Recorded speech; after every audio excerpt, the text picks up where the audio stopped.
Chapter 43 Water from Sand. When they stopped for the evening, Eragon felt no better and his temper had worsened. Most of the day had been spent on long detours to avoid detection by soldiers with hunting dogs. He dismounted Snowfire and asked Saphira, "How is she?" "I think no worse than before. She stirred slightly a few times, but that was all."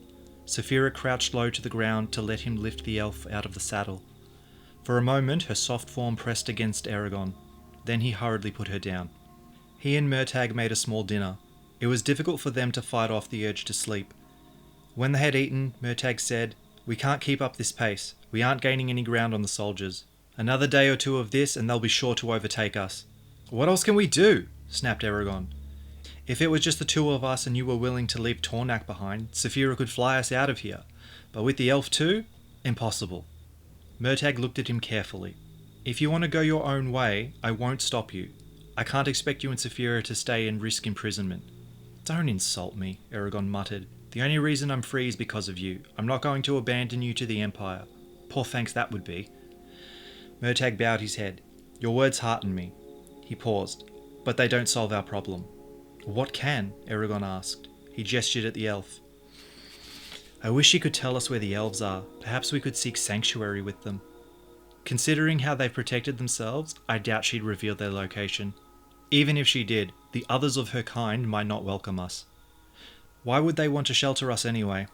The last riders they had contact with were Galbatorix and the Forsworn. I doubt that left them with pleasant memories, and I don't even have the dubious honour of being a rider like you. No, they would not want me at all. "They would accept us," said Saphira confidently as she shifted her wings to a more comfortable position.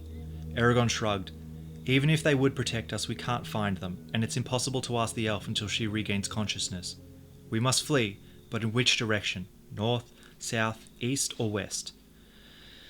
Murtagh laced his fingers together and pressed his thumbs against his temples. "I think the only thing we can do is leave the Empire. The few safe places within it are far from here. They would be difficult to reach without being caught or followed. There's nothing for us to the north except the forest to Weld and Varden, which we might be able to hide in, but I don't relish going back past Gilead. Only the Empire and the sea lie westward. To the south is Serda, where you might be able to find someone to direct you to the Varden. As far as going east," he shrugged. "To the east, the Haderach Desert stands between us and whatever lands exist in that direction. The Varden are somewhere across it, but without directions it might take us years to find them." "We would be safe though," remarked Saphira, "as long as we didn't encounter any Urgles." Eragon knitted his brow. A headache threatened to drown his thoughts in hot throbs. "It's too dangerous to go to Serda. We would have to traverse most of the Empire, avoiding every town and village. There are too many people between us and Serda to get there unnoticed." Murtagh raised an eyebrow. "So you want to go across the desert?" "I don't see any other options. Besides, that way we can leave the Empire before the Razak get here. With their flying steeds, they'll probably arrive in Gilead in a couple of days, so we don't have much time." "Even if we do reach the desert before they get here," said Murtagh, "they could still overtake us. It'll be hard to outdistance them all." Eragon rubbed Saphira's side, her scales rough under his fingers. "That's assuming they can follow our trail. To catch us, though, they'll have to leave the soldiers behind, which is to our advantage. If it comes to a fight, I think the three of us can defeat them, as long as we aren't ambushed the way Brom and I were." "If we reach the other side of the Haderach Desert safely," said Murtagh, slowly, "where will we go? Those lands are well outside of the Empire. There will be few cities, if any, and then there is the desert itself. What do you know of it?" "Only that it's hot, dry, and full of sand," confessed Eragon. "That about sums it up," replied Murtagh. "It's filled with poisonous and inedible plants, venomous snakes, scorpions, and a blistering sun. You saw the Great Plain on our way to Gilead." It was a rhetorical question, but Eragon answered anyway. "Yes, and once before." "Then you were familiar with its immense range. It fills the heart of the Empire. Now imagine something 2 or 3 times its size, and you'll understand the vastness of the Haderach Desert. That is what you're proposing to cross." Eragon tried to envision a piece of land that gigantic, but was unable to grasp the distances involved. He retrieved the map of Allegatia from his saddlebags. The parchment smelled musty as he unrolled it on the ground. He inspected the plains and shook his head in amazement. No wonder the Empire ends at the desert. Everything on the other side is too far away for Galbatorix to control. Murtagh swept his hand over the right side of the parchment. All the land beyond the desert, which is blank on this map, was under one rule when the riders lived. If the king were to raise up new riders under his command, it would allow him to expand the empire to an unprecedented size. But that wasn't the point I was trying to make. The Hatterack Desert is so huge and contains so many dangers, the chances are slim that we can cross it unscathed. It is a desperate path to take. We are desperate, said Eragon firmly. He studied the map carefully. If we rode through the belly of the desert, it would take well over a month, perhaps even 2 to cross it. But if we angle southeast towards the Boar Mountains, we could cut through much faster. Then we can either follow the Boar Mountains farther east into the wilderness or go west to Serta. If this map is accurate, the distance between here and the Boars is roughly equal to what we covered on our way to Gilead. But that took us nearly a month. Eragon shook his head impatiently. Our ride to Gilead was slow on account of my injuries. If we press ourselves, it'll take only a fraction of that time to reach the Boar Mountains. Enough, you made your point, acknowledged Murtagh. Before I consent, however, something must be solved. As I'm sure you noticed, I bought supplies for us and the horses while I was in Gilead, but how can we get enough water? The roving tribes who live in the Hatterack usually disguise their wells and oases so no one can steal their water, and carrying enough for more than a day is impractical. Just think about how much Saphira drinks. She and the horses consume more water at one time than we do in a week. Unless you can make it rain whenever we need, I don't see how we can go the direction you propose. Eragon rocked back on his heels. Making rain was well beyond his power. He suspected that not even the strongest rider could have done it. Moving that much air was like trying to lift a mountain. He needed a solution that would not drain all of his strength. I wonder if it's possible to convert sand into water.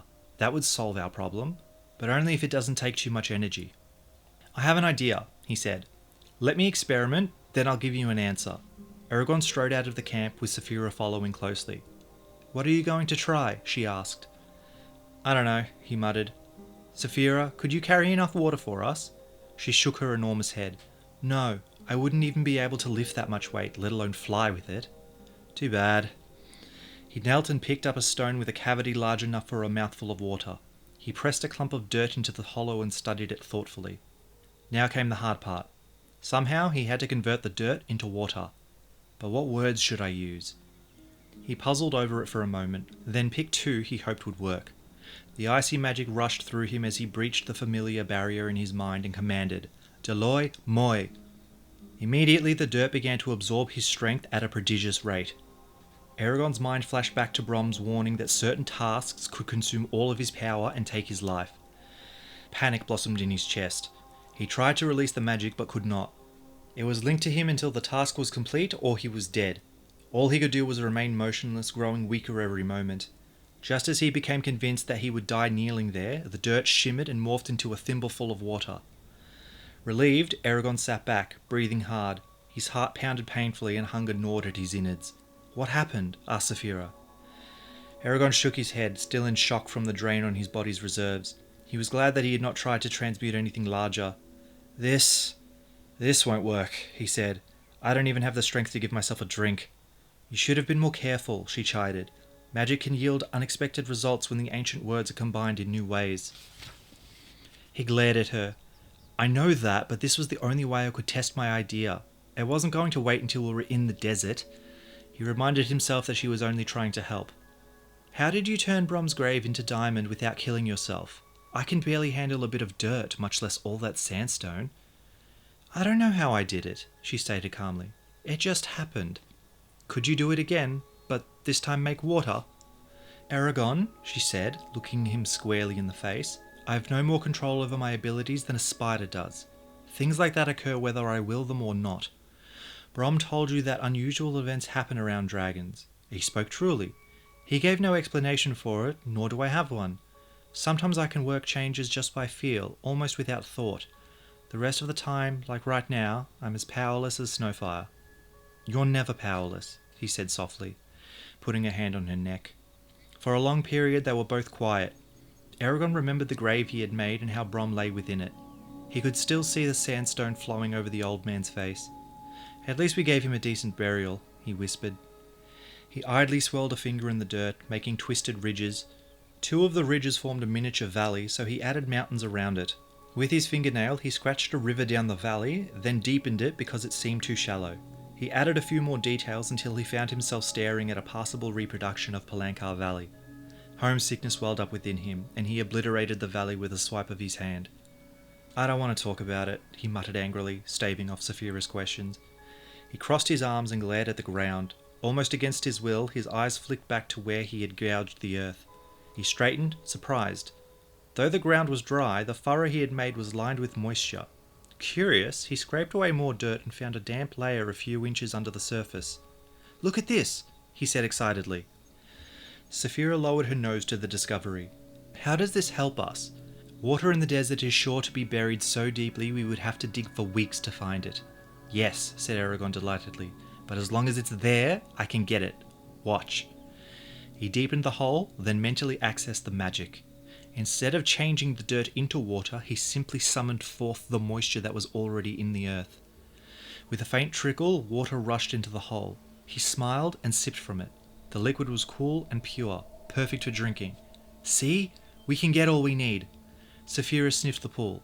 "Here, yes, but in the desert, there may not be enough water in the ground for you to bring to the surface." "It will work," Eragon assured her. "All I'm doing is lifting the water, an easy enough task. As long as it's done slowly, my strength will hold. Even if I have to draw the water from 50 paces down, it won't be a problem, especially if you help me." Saphira looked at him dubiously. "Are you sure? Think carefully upon your answer, for it will mean our lives if you are wrong." Eragon hesitated, then said firmly, "I'm sure." "Then go tell Murtagh. I will keep watch while you sleep." "But you've stayed up all night like us," he objected. "You should rest." "I'll be fine. I'm stronger than you know," she said gently. Her scales rustled as she curled up with a watchful eye turned northward towards their pursuers. Eragon hugged her and she hummed deeply, sides vibrating. "Go." He lingered, then reluctantly returned to Murtagh, who asked, "Well, is the desert open to us?" "It is," acknowledged Eragon. He flopped onto his blankets and explained what he had learned. When he finished, Eragon turned to the elf. Her face was the last thing he saw before falling asleep.